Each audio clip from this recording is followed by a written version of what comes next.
Visu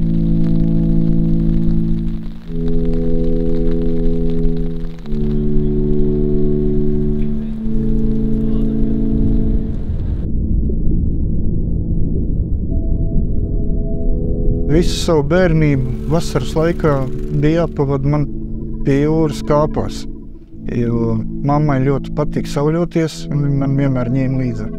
Tālumā tu redz tos kuģus no pludmales, kaut kā vilku uzzināt, kas tad tur notiek tālāk aiz tā horizonta.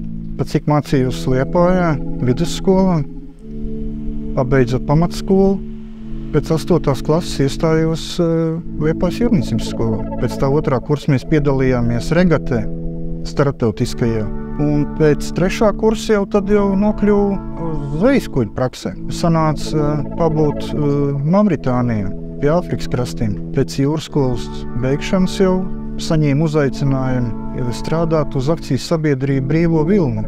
Mēs grupā bijām 3 latviešu čaļi, un visi 3 nokļuvām Brīvo vilnu. Un tad 98. gadā kļuvu par kapteini.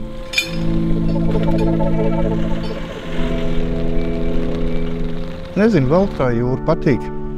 Jūra nekad nav par daudz. Ir būts tepat Eiropā un pat līdz Āfrikai, arī tur strādāts, bet Latvijai tomēr tā jūra arī ir liela un plaša un skaista un sirdī tuva. Kapteinis atbild par visu, par kuģi, par komandu, par drošību uz kuģiem.